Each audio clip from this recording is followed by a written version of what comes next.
ایک ایسا ملک جسے اسرائیل، امریکہ اور دوسری یہودی طاقتیں کبھی ترقی کرتا ہوا نہیں دیکھ سکتی۔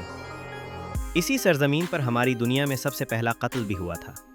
جی ہاں، یہ ملک مسلمانوں کا دل ہے اور اسلامی لحاظ سے بھی بے حد اہمیت رکھتا ہے۔ یہ ملک آج کس حال میں ہے؟ یہاں کے لوگ کیسے زندگی گزار رہے ہیں؟ ان کا رہن سہن کیسا ہے؟ لڑکیاں آج کل زیادہ تر کون سا کام کر رہی ہیں؟ ہم آپ کو ایسے مقامات دکھائیں گے جو ہزاروں سال پرانے ہیں۔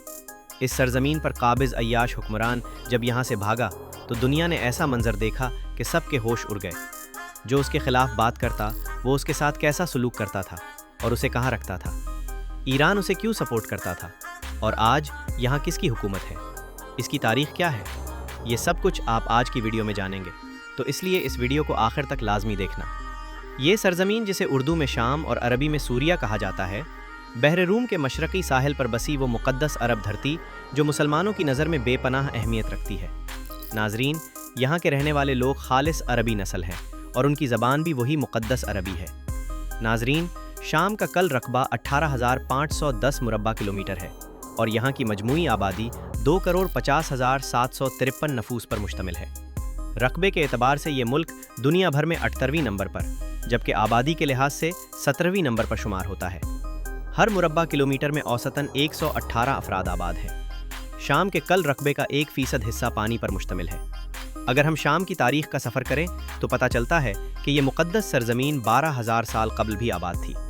یہ خطہ پہلے رومی سلطنت کے زیر قبضہ تھا، پھر 6 صدی میں اسلام کی فتوحات نے اسے اپنے نورانی سائے میں لے لیا۔ اموی خلافت کے بعد یہ علاقہ عباسی سلطنت کے پاس آیا، پھر 12ویں صدی میں سلطان صلاح الدین ایوبی نے اسے دوبارہ فتح کر کے اسلامی پرچم بلند کیا۔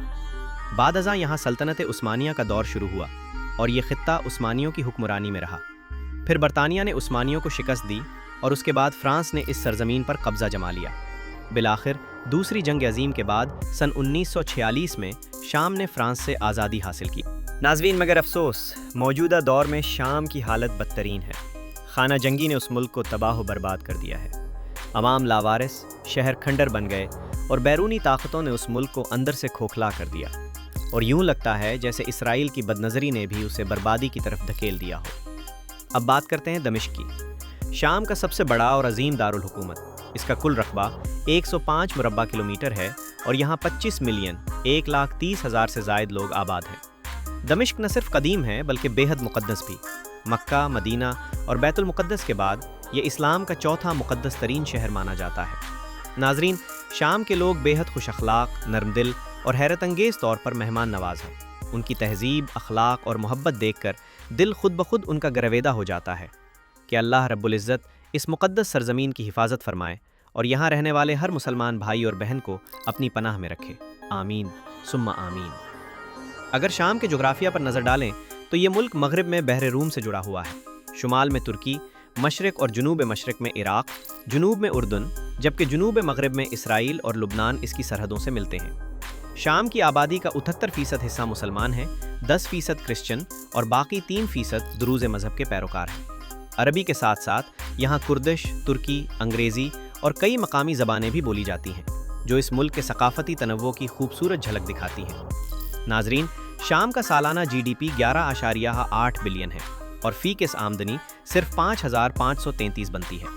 خانہ جنگی کے باعث یہ ملک ہر گزرنے والے دن کے ساتھ مزید مشکلات کا شکار ہوتا جا رہا ہے۔ شام میں چلنے والی کرنسی سیرین پاؤنڈ ہے۔ ایک سیرین پاؤنڈ پاکستانی 0.0 اور انڈین 0.0 پیسہ کے برابر ہے، یعنی معاشی طور پر ملک شدید بحران میں ہے، مگر اس کے باوجود عوام حیران کن حد تک پرامید اور مضبوط ہیں اور بہتر مستقبل کے لیے پوری ہمت کے ساتھ زندگی گزارنے کی کوشش کر رہے ہیں۔ شام کا موسم دوسرے عرب ملکوں سے تھوڑا مختلف ہے۔ یہاں گرمی بھی تیز ہوتی ہے اور سردی بھی اچھی خاصی شدت کے ساتھ آتی ہے۔ شام میں موجود پلمیرا ایک ایسی جگہ ہے جو رومن آثار قدیمہ سے بھرپور ہے۔ دنیا بھر سے آنے والے غیر ملکی سیاح یہاں کا دورہ ضرور کرتے ہیں، کیونکہ یہ آثار قدیمہ صدیوں پرانے ہونے کے باوجود آج بھی حیرت انگیز طور پر اپنی اصل حالت میں موجود ہیں۔ شامی لوگ کھانے پینے کے شوقین ہوتے ہیں۔ کوشری، ورق عنب، دفون، مندی اور ہریسہ ان کے پسندیدہ پکوان ہیں۔ دوسرے عرب ممالک جیسے دبئی، عمان، قطر، کویت، بحرین اور سعودی عرب میں شامی لوگ خاص طور پر شاورما اور ہوٹلنگ کے کام میں بہت آگے ہیں اور اپنی محنت، ذائقے اور مہارت کی وجہ سے بے حد مشہور ہیں۔ शामियों की एक बड़ी तादाद दूसरे अरब ममालिक में भी आबाद है। ये लोग कारोबार करने में माहिर हैं और अगर नौकरी करें तो ज़्यादातर अच्छी और मजबूत पोजीशन पर होते हैं। अरबी ज़बान मुश्तरक होने की वजह से उन्हें ना सिर्फ बेहतर तनख्वाहें मिलती हैं बल्कि उनके साथ उमूमी तौर पर बहुत अच्छा सलूक भी किया जाता है। शामी लड़कियां आमतौर पर खूबसूरत, नाजुक नकूश वाली, बड़ी बादामी आँखों और घने स्याह या भूरे बालों की वजह से पहचानी जाती हैं। उनकी रंगत गोरी से गंदमी तक होती है और चेहरे पर एक कुदरती नरमी, सादगी और मुश्किल मासूमियत झलकती है। नाइट लाइफ हमेशा से काफ़ी संजीदा मगर दिलचस्प अंदाज की रही है। पहले यहाँ के कैफ़े, छोटे रेस्टोरेंट्स और बाजार शाम के इर्द गिर्द लोग खुशगवार लम्हात गुजारा करते थे। सब कुछ फैमिली फ्रेंडली और महफूज माहौल में होता था। मगर आजकल खाना जंगी और माशी मुश्किलात की वजह से नाइट लाइफ काफ़ी हद तक महदूद हो गई है और लोग ज़्यादा मोहतात रहते हैं। यहाँ फहाशी या लड़की लड़के के आज़ाद ताल्लुकात आम नहीं। सब ज़्यादातर अपने समाजी और मजहबी उसूलों के मुताबिक ज़िंदगी गुजारते हैं। यानी अगर आप शाम की नाइट लाइफ का मज़ा लेना चाहते हैं तो ये ज़्यादातर दोस्ती भरे कैफ़े की बातें और खानवादों के माहौल तक महदूद है, मगर रूहानी और सकाफ़ती लिहाज से आज भी बहुत दिलचस्प है। नाजरीन, हज़रत आदम अलैहिस्सलाम के फ़र्जंद पाक हज़रत हाबील अलैहिस्सलाम का मुबारक मज़ार शाम के क़ल्ब दारुल हुकूमत दमिश्क में वाक़ है।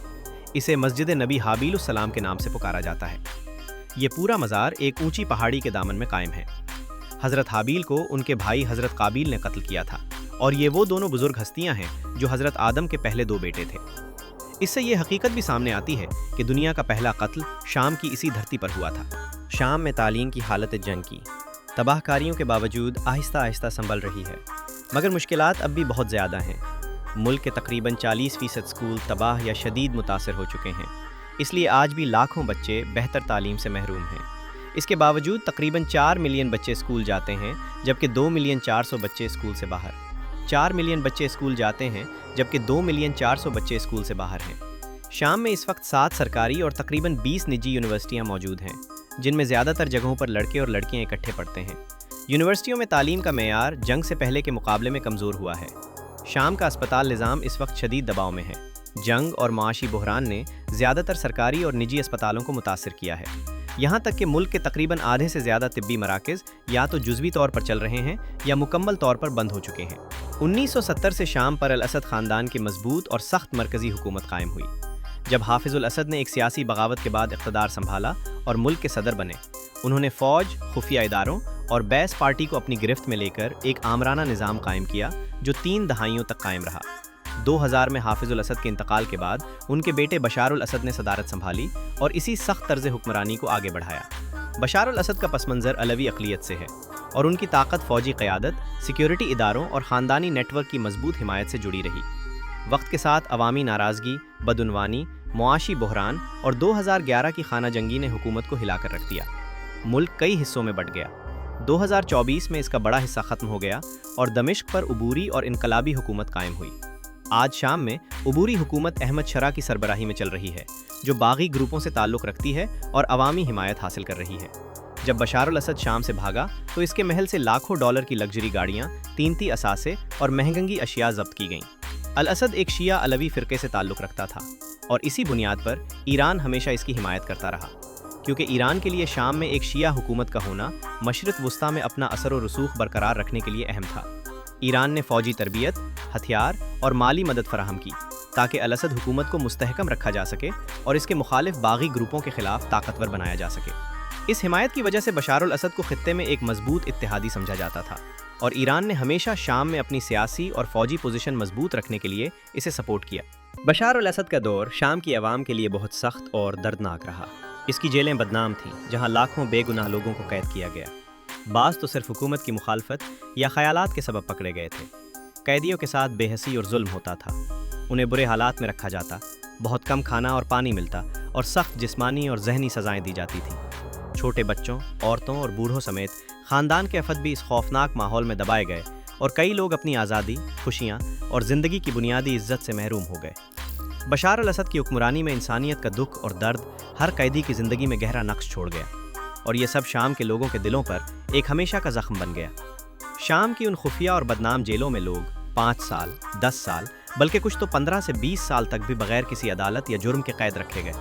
अक्सर कैदियों को ऐसे कमरों में रखा जाता था जहां इतना शदीद अंधेरा होता था कि लोग दिन रात का फ़र्क ही भूल जाते थे। नाजरीन, یہ تھی شام کے بارے میں ایک مختصر مگر معلوماتی ڈاکیومنٹری۔ انشاءاللہ اگلی ویڈیو میں آپ سے دوبارہ ملاقات ہوگی ایک نئی اور دلچسپ ڈاکیومنٹری کے ساتھ۔ اللہ حافظ ناصر، خدا حافظ۔